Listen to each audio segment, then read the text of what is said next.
I must be the most foolish man on the planet. My wife had just given birth to a small child with red hair and brown eyes when she was in the hospital. That made my brain go into siren mode. The infant had these adorable little dimples and had really light skin. Yes, it appears that there is a tale to be told. My wife told one, and now it's time for the truth. Greetings, I'm Jeff Patterson, and Jen is my true love. My wife cheated on me, and I never saw that coming. I have the deepest affection for her.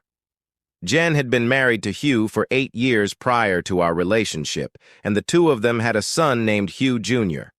I never had a problem with Hugh Sr. because he genuinely didn't give a damn about what was happening with Jen. I know this because Hugh is one of my lodge brothers. Hugh said from the beginning that he thought she was a woman of bad repute. Hugh said, "Jeff, you can't turn a bitch into a housewife." I was pissed, and of course I wanted to take it outside. When Hugh came outside, he put his hand up to say stop, and then asked me why were we fighting.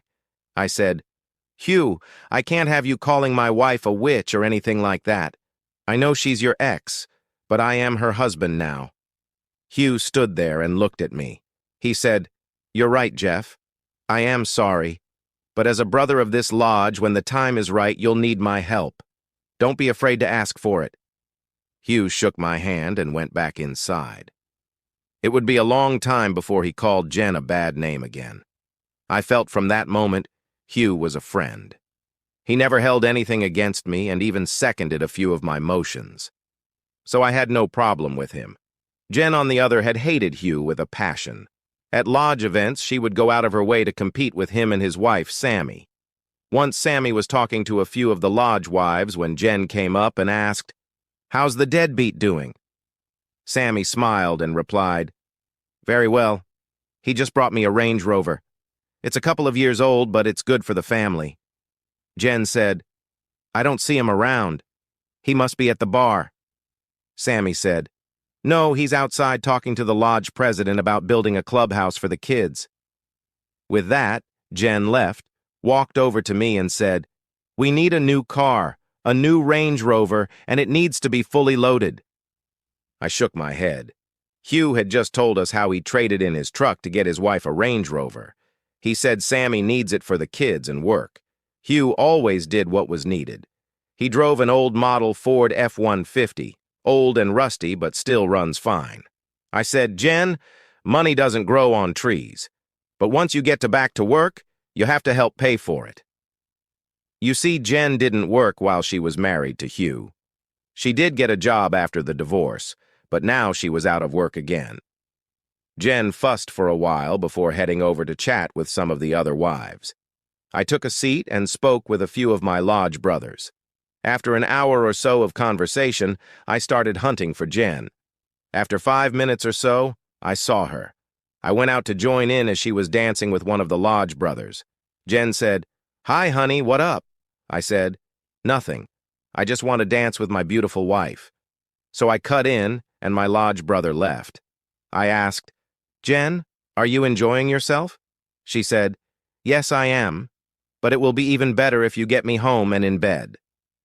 I didn't have to be asked twice. She grabbed her purse and we headed for the door with me waving goodbye to my lodge brothers. Once we got in the car, Jen was on me and she gave me an earth-shattering VJ. Once we got in the house, we did it again. The next morning, I was on the Range Rover website. Things were going good for us. Work was fine, the lodge was doing great, and the romance was unbelievable. Then Jen laid the bomb on me. "Jeff," Jen said, "I'm 3 weeks pregnant." The first thing that crossed my mind was, 45 years old and pregnant. By the time this kid gets out the house, I'll be on Social Security. Boy, that was a bombshell. I have 2 kids, and Jen had Hugh Jr. Hugh Jr. is 25 and has a kid of his own. Sandy, my daughter, is a senior at LSU, and my son Jacob is a junior at Ole Miss. "Jen, are you sure?" I asked. "Yes, I am sure. I just got back from the doctor's office." "Are we having a boy or girl?" I asked. "That's what we need to talk about. Do you really want to have another baby?" said Jen. I asked her, "What did you want to do?" She replied, "We should think about it." Needless to say, it was a long night. The next morning, as Jen was leaving, I asked, "What do you have planned for today?" Jen looked and said, "I don't know what's going on at the lodge. After I get my hair done, I'll give you a call." "Okay, babe. I love you, and I'll talk to you later, sweetheart," I said. Then she was out the door in a flash. About 20 minutes later, the phone rang. "Hello?" I answered. "Good morning. Is Mrs. Patterson in?" the caller asked politely. I said, "No, but this is her husband. Can I help you?" "Sir, your wife left her credit card here at the front desk. We were letting her know so that she could pick it up." "Front desk?" I asked. "Which hotel are you at? I can come by and pick it up myself and save her the trip." "We're at the Hyatt Regency East." "You have a very nice hotel there," I told the man. "Thank you, sir. The card will be waiting for you at the front desk." Why do you suppose would my wife be at the Hyatt? I called Visa and asked for an itemized statement. They asked me, "For which card number?" I didn't have her card number, so I said, "Both." The lady on the phone asked me to hold on while she went to a supervisor. The supervisor said, "Mr. Patterson, one of the cards is her personal card. We can't send you that bill." I asked, "How does that bill get paid?" The supervisor explained that the payments were split between the two cards on a 60% and 40% basis, and both were paid on the same invoice. I told him, "I'm the person paying the bills, so either send me the statements or hell getting paid." The supervisor said they would check and see and get back to me. About 15 minutes later, I received the itemized statement in an email. It was worse than I thought. Jen had been going to the hotel twice a week for the last 6 months. I couldn't think of any reason that Jen needed to be using hotel for, so now I was going to do something I never expected. "Hello, Hugh. I need your help." Hugh said, "Jeff, come to the lodge and bring a suitcase." "Bring a suitcase? I don't want to leave her, I just need help," I said. He repeated himself, "Bring a suitcase." I grabbed one of the travel bags from the closet and drove to the lodge. Once I got there, I looked empty. Hugh opened the door and said, "Come on in." Once inside, we went to the security office, into the inside room where there were about 15 monitors. They had cameras everywhere. Hugh cleared his throat and said, "Jeff, after you see this, I don't know if you'll be able to stay married. Think about what you want before you watch this." I said, "Hugh, she's pregnant and I have to know or I can't move on." He said he understood. The tape was already booted up, so he hit play. The first thing I saw was Jen getting intimate with a waiter. She also had another waiter waiting. After they did for hours, then she started cleaning herself up. She reached into her purse and pulled out some kind of squeeze bottle to flush herself out. No wonder she always carried a big purse. Hugh said, "I told you to bring the suitcase for a reason, Jeff. I'm giving all of this to you. It's your marriage, so you decide. If you want to work it out, then work it out. But if you want to divorce her, you go ahead and use what I'm giving you." There must have been 30 tapes and 20 DVDs. Hugh shook his head as he said, "She has been a busy girl." There were 4 lodge brothers and just about all of the staff on video having Jen. "The staff will be fired," Hugh continued, "but the brothers will have to go before the board of trustees." "Jeff, think long and hard, but do what works for you," said Hugh. "Long and hard, my ass." I was at my lawyer's office about 20 minutes later. He took everything I had and started the process. He told me I would have to give up some assets, but not half.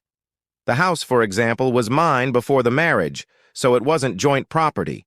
She could keep her witch mobile, but I just didn't want to pay spousal support. My lawyer said she would be served the next week. I asked him if he could have the papers served at the Hyatt next Wednesday. For the rest of week, I went fishing. I told Jen it was a lodge thing. Wednesday rolled around pretty quickly.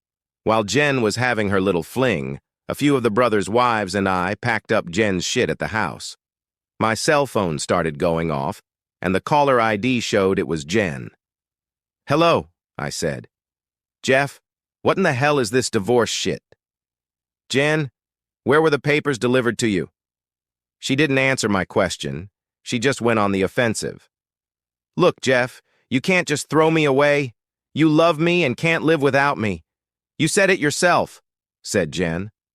I can't live with food, dumbass, but witches come a dime a dozen, I yelled. I have to go, Jen. The truck just arrived to take your shit to your mom's house. The last thing I heard as I signed off was, no. Things moved pretty fast after that, although Jen got the judge to hold off on the divorce till the baby was born. Then she started going to church. Then she told me that Hugh had drugged her and set her up.